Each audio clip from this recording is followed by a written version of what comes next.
네, 창업자를 위한 사업비 집행 가이드 7번째 시간입니다.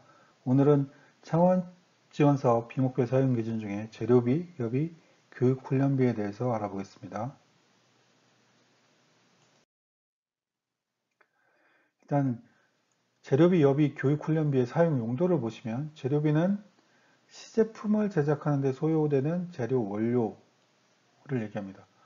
종종 그 시제품과 상관이 없이 PC에 필요한 부품, 마우스나 아니면 웹캠, 뭐 USB 이런 것들을 재료비로 집행하시는 분들이 있는데 그게 본인 창업자들의 창업 아이템을 제작하는 어떤 시제품의 부품으로서 구성하면 그건 재료니까 재료비로 구입하시면 되는데 그럼 별도로 어떤 소모품이거나 아니면 그냥 기계장치나 공구기구에 대한 수리비 부품이잖아요.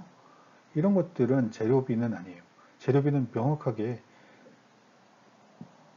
시제품을 제작하는 데 소요되는 거예요. 시제품을 구성하는 부분품, 원료, 이런 것들이 재료비니까 좀 유의해 주시고요. 그다음에 귀금속, 보석, 원석 등은 원칙적으로 구매가 안 됩니다. 근데 창업 아이템 자체가 보석 세공이나 뭐 이런 경우들이 있어요. 이런 경우에는 시제품과 연관성이 높아서 주관기관이나 전담기관에서 사전 승인을 해준 경우에는 구매가 가능합니다. 다음으로 이제 여비인데요. 창업기업 임직원이 사업화를 위해서 국내에 출장 시 지급하는 여비예요. 창업기업 임직원만 대상입니다. 창업기업 임직원은 우리 인건비 때 확인해 본 것처럼 4대 보험에 가입되어 있는 사람들만 임직원입니다. 그러니까 4대 보험에 가입되지 않은 뭐 어떤 고문이다. 우리 회사의 사회이사님인데 4대 보험에 가입 안 돼 있다. 이런 분들 창업기업 임직원이라고 보지 않기 때문에 출장비를 지급하실 수 없습니다. 그리고 국내 여비는 사업별 기준에서 지급하지 않는 경우가 종종 있으니까 이거 확인해 보시고요. 그리고 지금 창업지원 사업에서는 여비 중에서도 실지출 금액이 증빙되는 대중교통요금만 여비로 인정을 하는 구조이니까 이것도 좀 참고해 주시기 바랍니다. 예전에는 뭐 일비, 식비 뭐 이런 것들을 책정을 해서 집행을 하기도 했는데 지금은 그런 일비, 식비, 뭐 숙박비 이런 개념은 인정이 되지 않고요. 실지출 금액이 증빙이 되는 대중교통요금, 그러니까 항공요금까지. 항공요금은 당연히 이코노미석을 기준으로 합니다.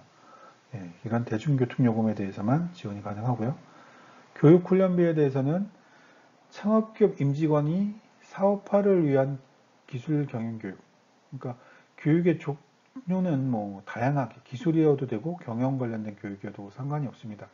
대신에 말씀드렸듯이 임직원이어야만 합니다. 임직원은 4대 보험에 가입하신 분들, 그리고 주의하실 게 이제 고용노동부 등이 주관하는 사업은 본인 부담금으로 집행이 안 돼요. 그러니까 고용노동부 등이 주관하는 교육은 뭐 정부 지원금 80%에 본인 부담금 20% 매칭이다.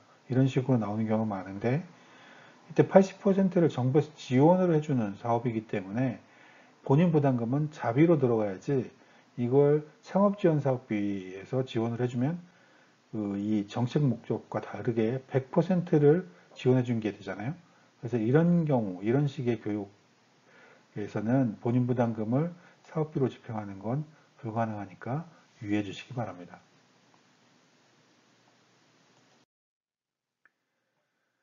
재료비 계산 기준은 재료는 이제 협약기간 내에 납품 및 검수가 완료되어야 된다는 거, 그리고 동일사업 참여한 창업기업 간 거래나 창업자가 채용한 임직원이 재직 중이거나 창업 전 재직했던 기업, 그러니까 창업자와 관련성이 있는, 창업자와 좀 특수관계가 있는 기업들과의 거래는 불가하다는 거, 그리고 창업 아이템과 무관한 재료는 구입하실 수 없습니다. 창업지원사업에 선정되실 때 제출한 사업계획서가 있으실 텐데 그때의 창업 아이템과 관련이 있는 재료를 구입하셔야 되고요. 창업지원 사업이기 때문에 시제품 제작용 재료비를 지원하는 거라서 양산을 위한 대량 구입은 불가능하십니다. 그리고 사업자 등록하신 후에 발생이 되는 이제 부가가치세, 관세 등 매입 금액에 포함된 금액들, 사후 환급이 가능한 금액은 집행이 불가하니까 좀 유의를 해주시고요. 여비 관련해서는 말씀드렸듯이 4대 보험에 가입한 임직원으로 대상자를 한정하고 항공우님은 이코노미 클래스로 한정이 되어 있습니다. 그리고 해외 출장을 갔다 오시면 반드시 주관기관 사전 승인과 출장 결과 보고서를 제출해 주셔야 됩니다. 더불어 사업별 세부관리 기준에서 해외 출장에 대한 의무 규정들이 추가되는 경우가 있으니까 사업별 세부관리 기준을 확인해 주시고요. 교육 관련비도 마찬가지로 4대 보험에 가입된 임직원으로 한정됩니다. 그리고 교육비 환급 과정을 듣는다. 고용노동부의 환급 과정을 듣는다. 그러면 환급 금액을 제외한 실제 부담액에 한해서 지급이 가능하고요. 그 다음에 교육에 참석을 하면 수료증이나 이수증, 참석 확인증 등 교육을 정상적으로 수료했다는 걸 입증을 해주셔야 됩니다. 그리고 사업별 세부관리 기준에 따라서 1인당 교육비 한도를 제한하는 경우가 있으니까 각 사업별로 세부 기준, 그러니까 교육비 한도가 있는지 여부들은 좀 검토해 주시기 바랍니다. 주요 목적성 사례를 보시면 재료를 구입하는데 업태 종목이 다른 사업자로부터 물품을 구입하는 경우, 그 다음에 4대 보험에 가입되지 않은 임직원에 대한 여비나 교육 훈련비를 부담하는 경우, 그리고 고용노동부 등이 주관하는 교육과정에서 본인 부담금을 사업비로 집행하는 경우, 그리고 창업 아이템과 무관한 재료를 구입하거나 시제품 제작을 위한 양보다 과다하게 재료를 구입하는 경우, 그리고 협약 종료 시점에 재료를 막 구입했는데 이게 협약 종료 시점까지 정상적으로 사용될 걸로 기대가 되지 않는 정도로 협약 종료 시점에 막바지에 이제 재료를 구입하는 경우, 그다음에 교육 참석을 했다고 이제 교육비를 냈는데 교육을 이수하지 않은 경우, 그리고 사업 목적으로 출장을 갔는데 개인적인 스케줄, 학업 스케줄이나 이런 것들만 소화하고 온 경우, 이런 경우에도 사업과 관련된 관련성이 부족하기 때문에 인정이 되지 않습니다. 그 다음에 협약기간 종료시까지 납품이 완료되지 않으면 이제 안 되고요. 반드시 협약기간 종료시까지 납품은 완료되어야 되고, 그 다음에 협약기간 이전에 진행한 교육비용을 사업비로 집행하거나 협약기간 이후에 진행되는 교육훈련 비용을 선지급하거나 이런 것들도 안 돼요.